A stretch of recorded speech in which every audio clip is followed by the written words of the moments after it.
Okay, good morning, y'all. It is Monday, 9/4. Super excited to be here. Who's excited about Vegas? Yes, awesome, awesome. My name is Abigail Klutz. I'm from Kansas City, and I am super excited about Vegas and going into this event. And guys, even if you are, maybe on this call and you couldn't make it to Vegas, I still want you to grab a pen, grab a piece of paper, because this call, we're going to do a part 1 call and a part 2 call on how to prepare for major events. So this is definitely something that if you're going for the first time, I know so many new people that are going, you are absolutely going to want to take notes or go back. If you're driving right now, go back with notes so you can make sure you come prepared. I think this morning, Katie Rollins is helping me with the call, and I think each event we learn one more thing that we like, oh, why didn't I think of that? Or, oh, if only I would have known that at the first event. So we want to just do the best we can, and we'll probably miss things today. So that's why we'll have a part 2 tomorrow. We just want you to feel amazing. And I got so many people texting me right now, what do I wear? I've had those texts all weekend. Who's gotten those texts? What do I wear? Like, it may be silly, but we're going to go over that, because here's what I know. This is a 4-day intensive, like, boot camp, and your personal basic needs. If anybody has ever studied Pavlov's law, like, for you to learn and grow and get all you can out of this environment, you really need to know how to fulfill your basic human needs, because going on 8 hours, 9 hours, like, if you don't feel taken care of, then your brain may shut down. And we are going into this just focused and ready to, like, get out, suck the marrow out of it, get out everything you can. This morning, I was reading a little bit during my DMO, a little bit of Jim Rome on leadership. And this is how I feel about events. As a leader, there is only so much I can do. I can teach the activity. I can teach the business. I can plug you into the trainings. You can show up on the calls, but nothing happens for you if you don't personally develop, if you don't hone in on those mental blocks keeping you from it. We can give you the copy and paste to make 20 outbounds. We can tell you schedule a mixer a week. We can tell you, what it takes to go to the next level. I feel like these events are the places where you get to work on all the things that's limiting you from what you know you need to do to go to the next level. And so I'm always super grateful for the environment and what it produces coming out. I have just seen people just rise to the top. People just take massive action who weren't before because of what they get out of the event. So this thing with Jim Rohn, it says, let people grow and develop. Says, don't expect the pear tree to bear apples. I mean, let people do whatever they can do and let them change their mind. Let them grow and develop. Here's what I found. You cannot change people, but they can change themselves. The best you can do is inspire, teach, and plug them into a place they can grow. That's the best you can do. If someone will do something about themselves, then take the early baby steps to get them started. Be happy with the smallest progress. Give them rewards and a pat on the back and a big smile and say, you know what, Selena, you're doing great. It's working for you. Take these steps. I'm telling you, if you can take 2 steps, you can take 102. And so coming into this weekend, I just want to prepare your mindsets. Number 1, to have a servant's mentality. Number 2, this is where you get to put the oxygen mask on for yourself, right? If you're on an airplane, you're not supposed to take care of everyone else until you've put your oxygen mask on. for those of you who have reached a higher level of leadership, that mask, maybe you need to quickly get some oxygen this weekend. Maybe you need to know what you're coming in to get out of it, so you can quickly then go help the rest of your team get on their oxygen masks. Maybe this is not your first rodeo. And so I want you going in with the mentality of, all right, who do I have to help right now? So with that being said, I want to take care of your fundamental basic needs. And Katie, will you come on and talk about what to pack? And guys, please listen. Men, please listen, because I see you all being the worst. It's like you dismiss the information that the room is going to be freezing, and you're the ones who show up in shorts and a t-shirt and are miserable. So women, we got you covered with Katie, and men, like, hold in here. This is for you too. It's important. I love it. Thanks, Abigail. All right. So she's already breezed over about two of the points that I was going to make here. And way back in my nomad days, I lived out in Vegas for a year. Actually, when I first met Chuck in Connecticut, we decided to fall in love and let's move to Vegas. And he's going to go build a hotel out there. So I brought my New York, Connecticut butt up to Las Vegas, or over to Las Vegas, where I did not realize that it was going to be the hottest environment I had ever lived in my entire life. And I have lived in Florida, in the Keys, all these crazy places. So with that being said, anyone who is not from an area where it is hot 95% of the time, we're always assuming that you're just going to go places and everything's going to be like really like beachy, like you can wear your shorts and your tank tops and you're going to be comfortable and everything's going to be great. Not the case. Vegas is a funnel of air conditioning, guys. Like every single place that you step into, expect that you are going to be freezing. And it is a very dry environment out there too. So it's not even the kind of thing where like, there's going to be this fine line. You are going to be cold. So that being said, layers obviously are going to be the best approach. Now, I have been to three proof events now.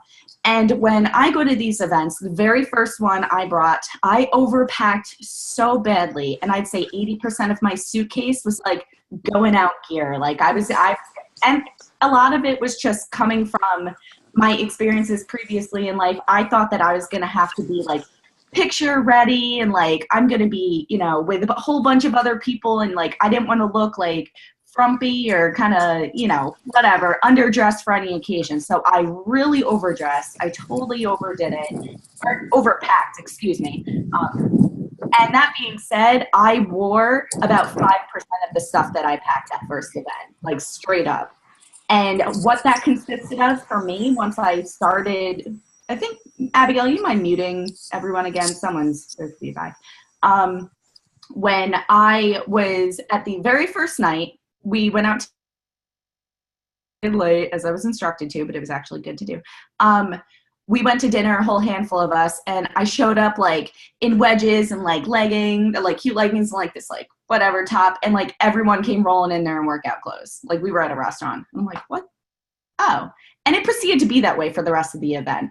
So the reason I'm telling you this is because not to say that you should be wearing like workout gear the entire time. You really do have the option here of coming as you are. If you are someone who you don't get to dress up too much and you're excited to wear your cute jeans with some wedges and a nice shirt, do that. But bring a little blazer with you because it's going to be cold. If you're someone who like you are most comfortable in your workout clothes and a zip up, bring that, wear that, because you can wear them the entire time and still be comfortable, still be accepted in the group, still be, looking like everyone else. It's really wide open. And for myself, I have gotten to where at events, I want to say I'm dressing 80% of it is workout clothes. I do like to bring a pair of jeans or two, maybe a pair of wedges, fancy flip-flops if you want, and then a layer of sort, because you want to be comfortable. And so when you're sitting in these rooms, as Abigail said, there's going to be 4 days of you pretty much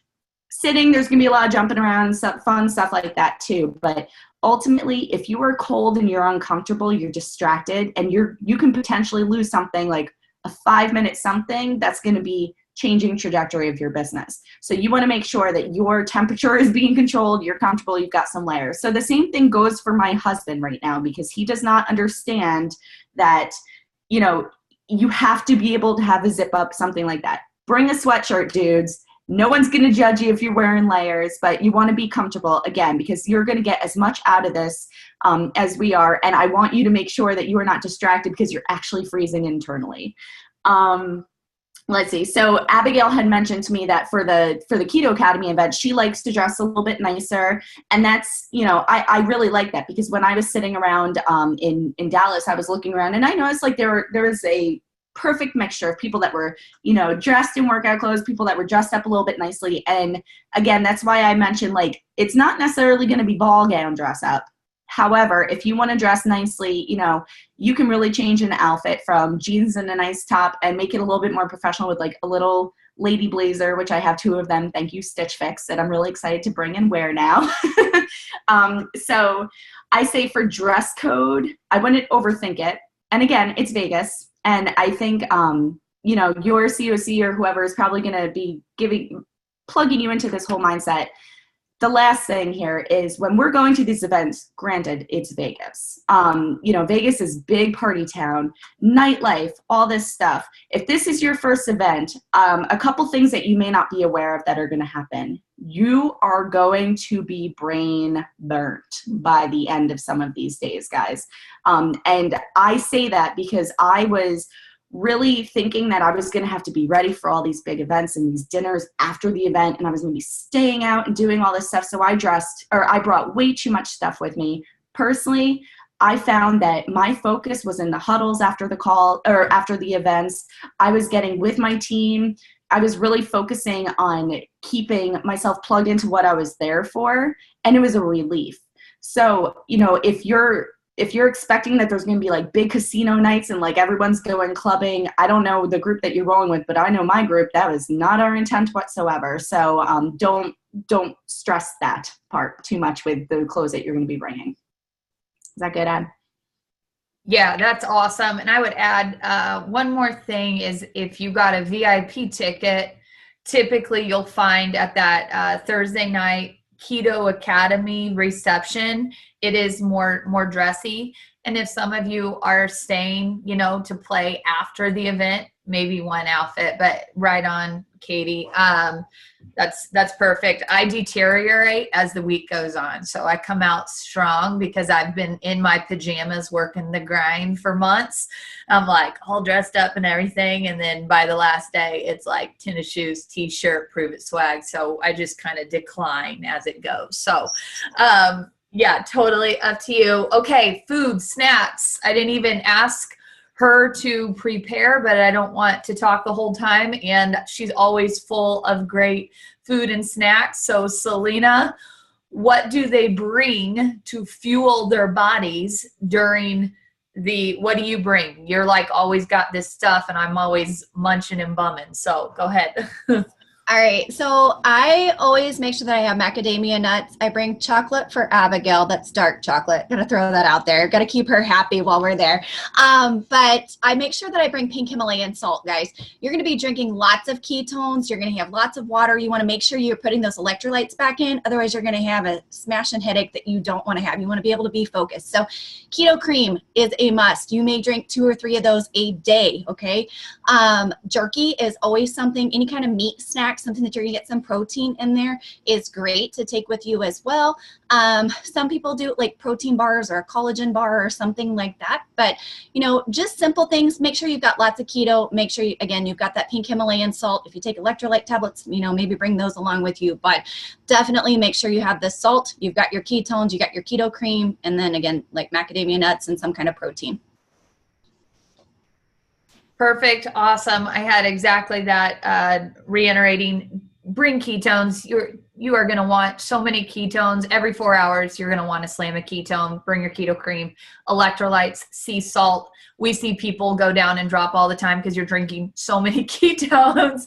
You're getting the migraine. That's totally important.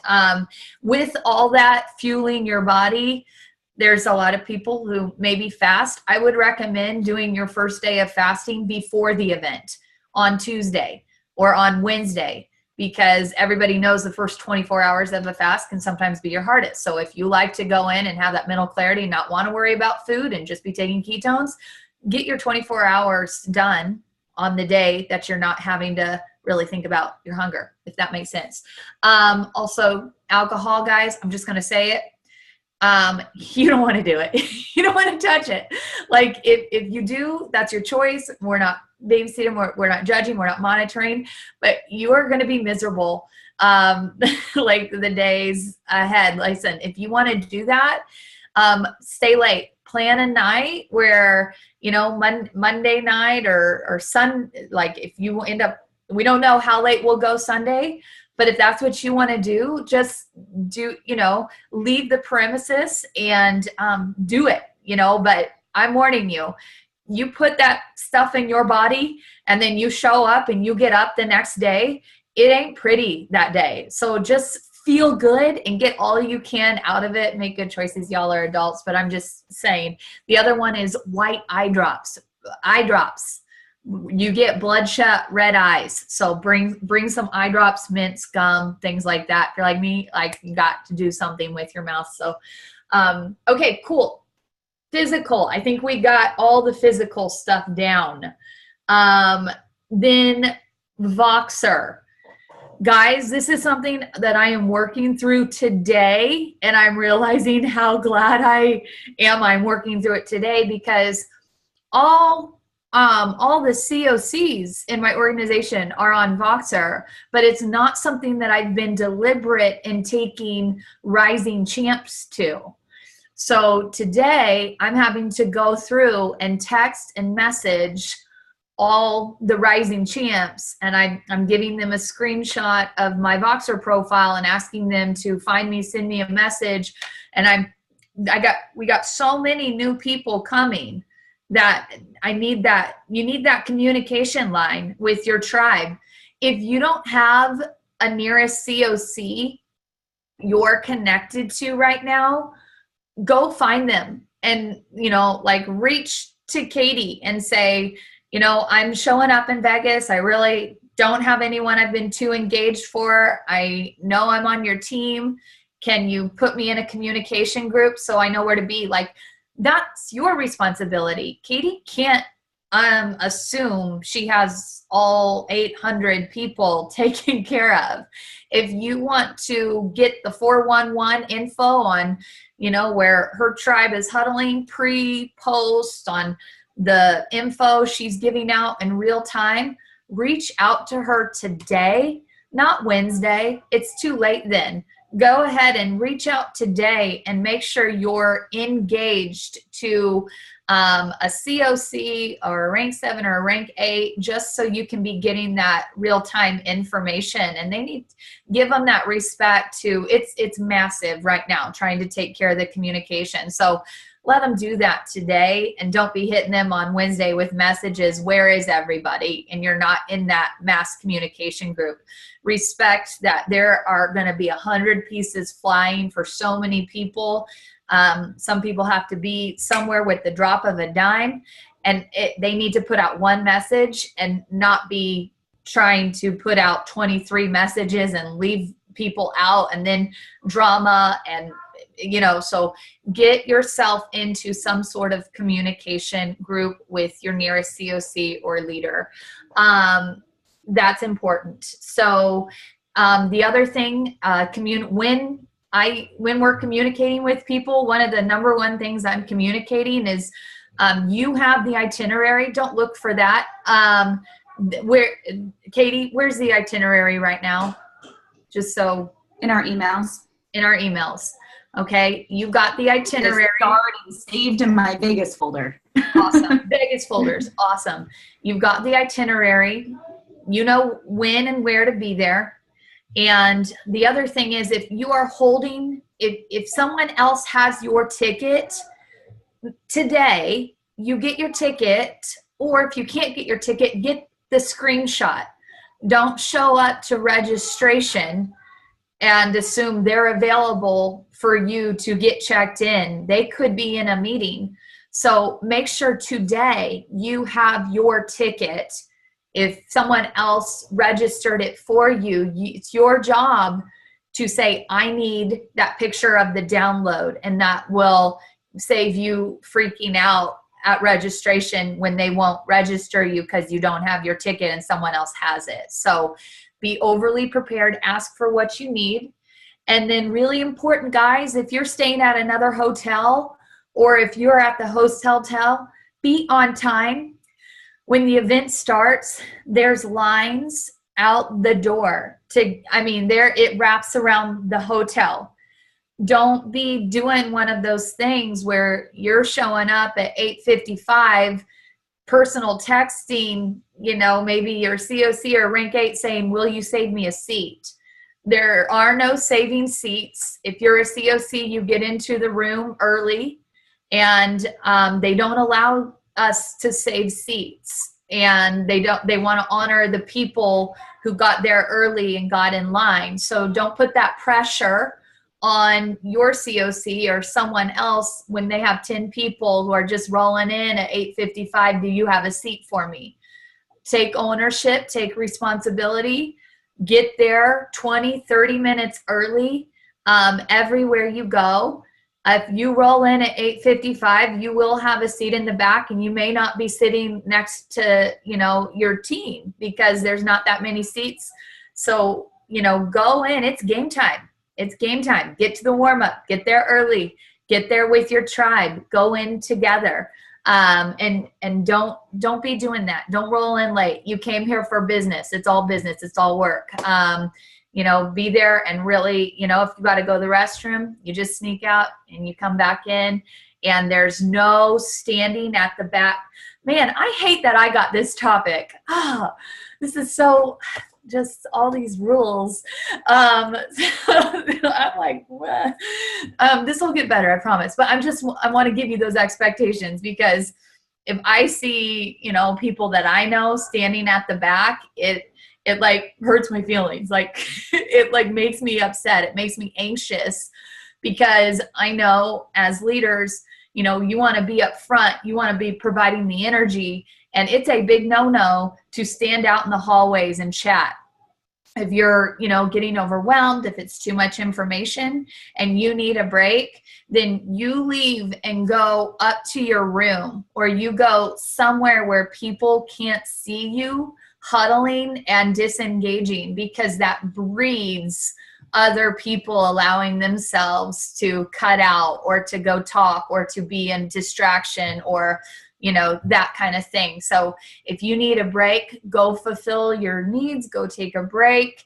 But there's absolutely no congregating or huddling right outside the doors, and there's no standing in the back from the number one income earner to anybody. We are all to take seats, play full out, be engaged, give good energy to the speakers.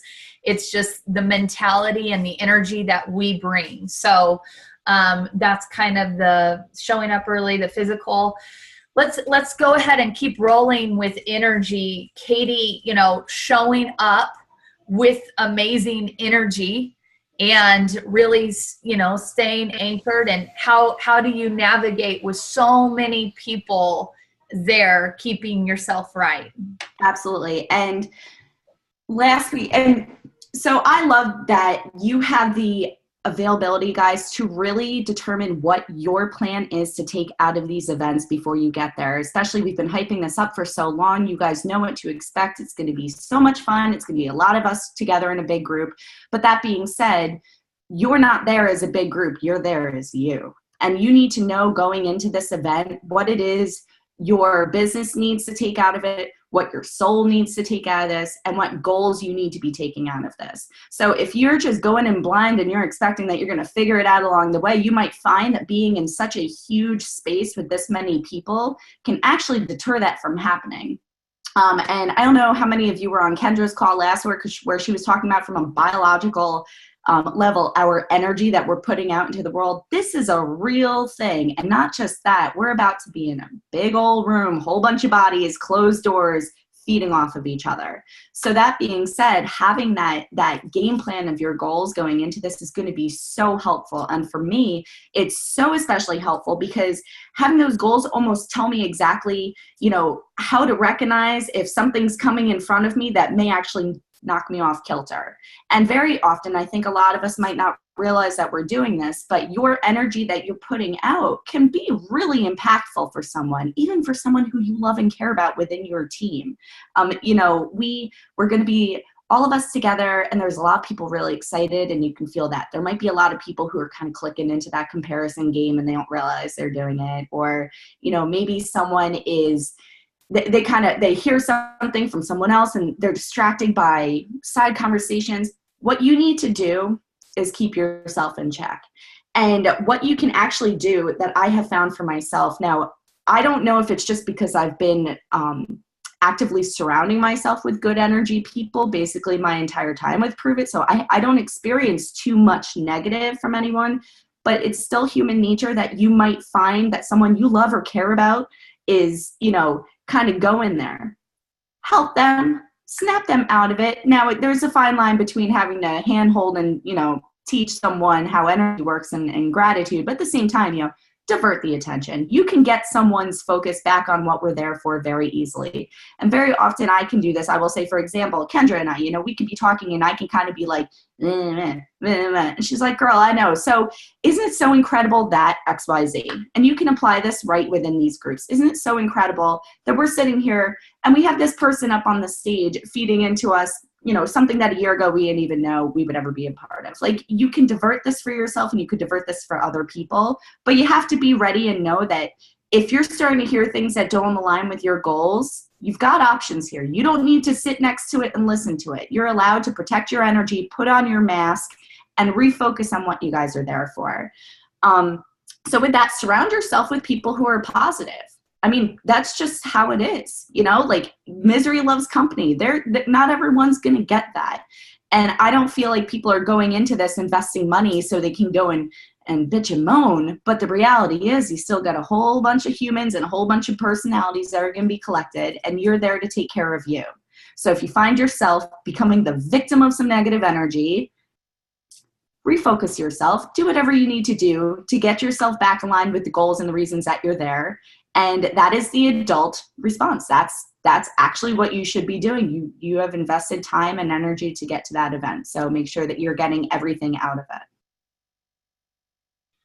I love it. Thank you. And hey guys, if sometimes like I look at personalities in this situation, like I'm a bulldog red and I get super focused, super intense, super trying to put everyone where they like too much, like someone stop me. And I have someone who stops me. It's you may need an accountability partner. You may need, like Katie was talking about, Kendra, listen, I can look across the room and Selena is staring at me going,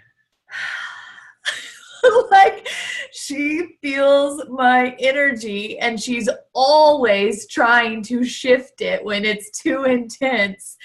And just that, like, seriously, like she does bring me chocolate. She does know these little things about me that can, maybe you need to be there for somebody like that. And, that's the whole premises. And we're going to dig into this tomorrow, but I'm going to ask you tomorrow to define what your outcomes are going to be. And I'm going to go through that exercise with you so you can show up just ready to crush it. But I'm also going to ask you what you're bringing for your team. What are you going to bring for others? We're going to talk about your heart of servitude.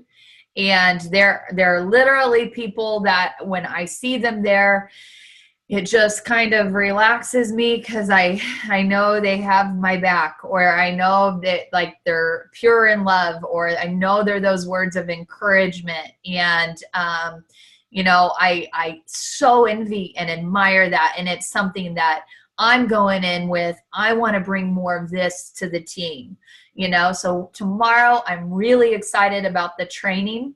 We're going to talk about pre-huddles. We're going to talk about post huddles and anchoring in. And I'm going to prepare you with a couple others on here to show up with your outcomes and your goals for yourself and for your team and for your business. So it'll be a strong exercise that we can do now to just get ready to get in there and, I'd say, destroy it. Have fun. So anyway, with that being said, 11:30, bam, boom. Thank you, Katie. Thank you, Selena. And we'll see you back on here tomorrow. Pens and papers for sure tomorrow. You're going to want to write stuff down. All right. Have a good one.